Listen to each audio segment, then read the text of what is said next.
महत्वाच्या दिवशी थिएटर दिलं जात नाही अशी नेहमीच ओरड केली जाते. ती खरं आहे का? कशामुळे हा एवढा परिणाम होतोय? अजिबात मी सहमत नाही याच्याशी. चित्रपट चांगला असेल तर स्वतः थिएटरवाले हिंदी आणि हॉलिवूड फिल्म काढतात आणि मराठी लावतात. त्यांना काय पाहिजे? थिएटरवाल्यांना पैसे पाहिजे.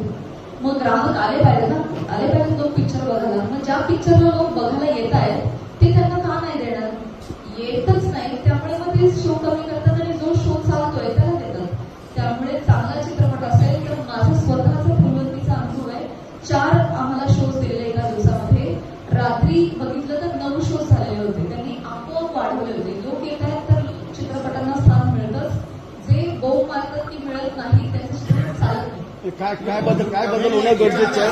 काय बदल होणं गरजेचे आहेत? किंवा मग मराठी चित्रपटासमोर काय आव्हान असणार आहे?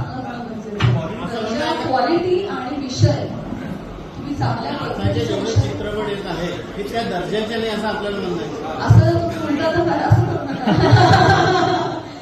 सगळ्या जणांचं ना आपलं एक क्रिएटिव्ह माइंड असतं. त्यांचं जे असतं ते सगळ्यांनाच पटेल असं नाही. तुम्हाला एका ठाकरेचा सिनेमा आवडू शकतो, दुसऱ्यांना दुसरा मला वेगळा आवडू शकतो. त्यामुळे प्रेक्षकांची आवड आहे. सगळ्यांनाच सगळे चित्रपट आवडतात असं नाही. सैराट न आवडलेले लोक पण मला घेतात. न आवडलेले लोक अजूनही त्याला म्हणतात की वाईट पण आपल्याला सगळ्यांना आवडला की नाही. सगळ्यांचे चॉईसेस वेगवेगळे आहेत. त्यामुळे आता मी जे बनवेल कदाचित ते मी हट्ट नाही धरू शकत की अख्ख्या महाराष्ट्राला आवडलंच पाहिजे असं नाही होऊ शकत. काहींना आवडेल, काहींना नाही आवडणार. पण बहुसंख्य लोक जर बघायला येत आहेत तर चित्रपटाचा अन्याय होत नाही. खरंच चांगला चित्रपट चालत असेल, लोक येत आहेत तर शोज मिळतात. हा माझा स्वानुभव आहे.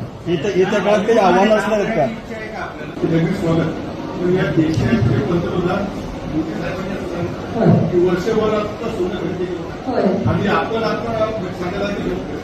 हा मी सोनं खरेदी केलं. मी काय खरं ऐकत नाही.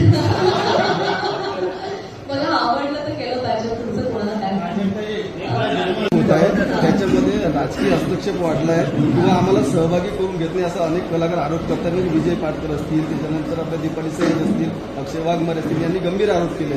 खरंच त्याच्यामध्ये असा राजकीय आता प्रभाव वाढलाय का? हस्तक्षेप वाढलाय का? कशा पद्धतीने निवडणूक सुरू? एवढी मी अपडेटेड नाहीये. असे आरोप झालेत हेही मला तर तुमच्याकडून कळत आहे. आणि असं होत आहे का तर हेही मला माहिती नाही. कारण मी कधी त्या निवडणुकांसाठी उभीच राहिले नाही. त्यामुळे इंटरनल काय असेल ते मला माहिती नाही. पण आता राजकारण सगळ्याच क्षेत्रामध्ये आहे.